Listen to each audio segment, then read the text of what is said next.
Hai pemirsa semua, kembali kita bertemu ya. Assalamualaikum warahmatullahi wabarakatuh. Kali ini kita membicarakan tentang obat hirup atau obat hisap, atau kita kenal juga dengan terapi inhalasi.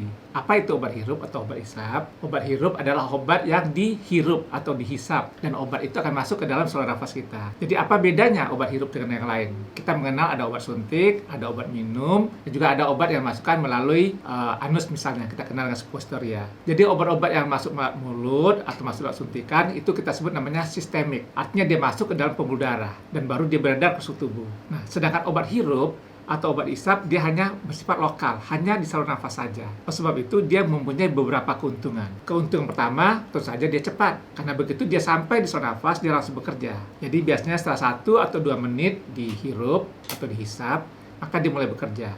Sedangkan obat minum tergantung dari absorpsi kita. Paling cepat 5 menit dia bekerja. Bahkan kadang-kadang 15 menit kalau absorpsinya tidak bagus. Nah, yang kedua, obat hirup itu dosisnya kecil, jauh lebih kecil dibandingkan obat minum. Ada obat minum namanya salbutamol. Satu tabletnya 2 mg atau 2000 mikrogram. Sedangkan kalau salbutamol dijadikan obat hirup, dia hanya cukup 100 mikrogram.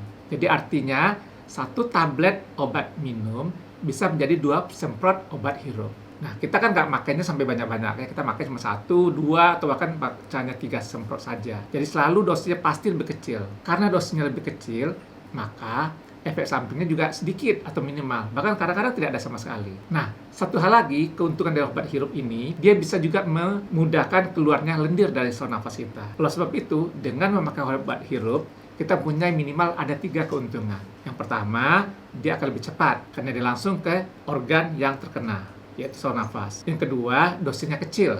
Yang ketiga, karena dosisnya kecil, maka efek sampingnya juga minimal. Yang perlu kita perhatikan ada 2 jenis obat hirup, terutama untuk penyakit asma atau penyakit PPOK. Yang pertama kita sebut namanya obat hirup pelega, yang fungsinya melegakan saluran nafas. Nah, ini dipakai pada saat seseorang mengalami sesak nafas yang tiba-tiba, atau kita sebut serangan, maka diberikan obat ini. Jadi obatnya hanya bersifat sebagai menghilangkan gejala secara cepat. Kemudian ada obat hirup yang kedua, kita sebut sebagai pengontrol. Itu obat yang kita harus pakai secara rutin setiap hari agar penyakitnya berkurang atau menjadi lebih baik. Nah, bagaimana kita bisa membedakan kedua obat ini? Biasa kita bisa membedakan dari warnanya.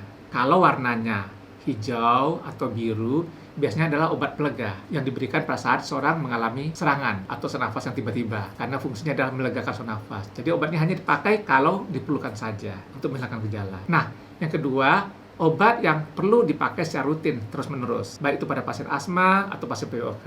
Nah, bagaimana kita tahu? Biasanya obat ini warnanya berbeda dengan yang tadi. Biasanya warnanya bisa merah, bisa coklat, bisa ungu, ya. Bisa juga warnanya merah jambu, ya. Jadi artinya tidak hijau atau biru. Nah, ini obat harus kita pada pasien asma atau pasien PPOK dipakai secara rutin agar penyakitnya bisa menjadi lebih baik. Nah, jadi sekali lagi mengingatkan bahwa sedapat mungkin kita memakai obat hirup atau obat hisap. Karena dengan demikian, kita akan lebih cepat mencapai hasil yang diinginkan, kesembuhannya. Dan kedua, efek sampingnya minimal. Hampir tidak ada pantangan atau halangan untuk memakai obat hirup. Kecuali memang tidak bisa menggunakannya.